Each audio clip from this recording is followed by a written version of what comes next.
نبی کریم علیہ السلام نے ارشاد فرمایا من قرأ القرآن واستظہرہ، جس نے قرآن پڑھا اور اتنا پڑھا پھر اس کو حفظ کر لیا، اس کو یاد کر لیا، فأحل حلالہ وحرم حرامہ، اس کے حلال کو حلال جانا، اس کے حرام کو حرام جانا، فرمایا اللہ اس کو فضیلت کیا دے گا، ادخلہ اللہ بہ الجنہ، اللہ اس کو جنت عطا فرمائے۔ یہ حافظ قرآن کی فضیلت ہے، جو قرآن پڑھے پھر اس کو حفظ کر لے، حلال کو حلال جانے، حرام کو حرام جانے، اس پر عمل بھی کرے، یہ کتنی بڑی فضیلت ہے، اللہ اس کو جنت عطا فرمائے۔ اور صرف اسی کو نہیں، وَشَفَّعَهُ مِنْ أَهْلِ بَيْتِهِ كُلُّهُمْ قَدْ وَجَبَتْ لَهُ النَّارُ، فرمایا کہ اس کی فیملی میں سے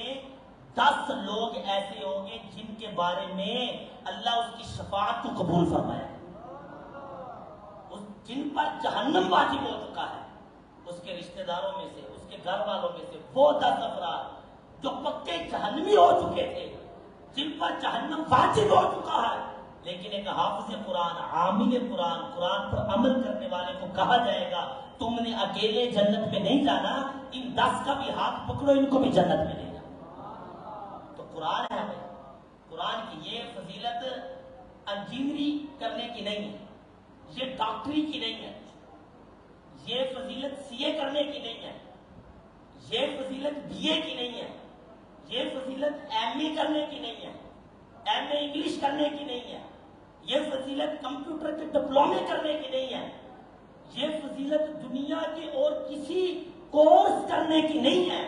انجینئرنگ کی اپنی فضیلت ہے، ڈاکٹری کی اپنی فضیلت ہے، پیسے مل جاتے ہیں، دنیا میں اسٹیٹس بن جاتا ہے، سی اے کی اپنی فضیلت ہے، ایم اے کرنے کی اپنی فضیلت ہے، ایم اے انگلش پڑھنے کی اپنی فضیلت ہے، آئی ٹی میں ماہر ہونے کی اپنی فضیلت ہے، دنیا میں اچھی جاب مل جاتی ہے، کوٹھی آ جاتی ہے، بنگلہ آ جاتا ہے، بندہ کہتے ہیں میرا اسٹیٹس بن گیا، میری ویلیو بن گئی، مجھے لوگ بڑا مسکرا کے ملتے ہیں، کیا بات ہے، لوگ کہتے ہیں تم بڑے لائق ہو، بڑے فائق ہو، تمہیں انگریزی بھی آ گئی، تم کمپیوٹر میں بھی ماہر ہو گے، تم یہ بن گئے، تم وہ بن گئے، لیکن رب کعبہ کی قسم ان میں سے کسی چیز کی فضیلت یہ نہیں ہے کہ اللہ اس کو جنت عطا فرمائے گا۔ اگر یہ فضیلت ہے تو حافظ قرآن کی ہے، عامل قرآن کی ہے، فرمایا تم حفظ قرآن کرو اللہ تمہیں جنت دے گا، قرآن پر عمل کرو اللہ تمہیں جنت دے گا۔ اس کے والد کو کہا، اس کے چچا کو کہا، اس کے ماموں کو کہا، اس کے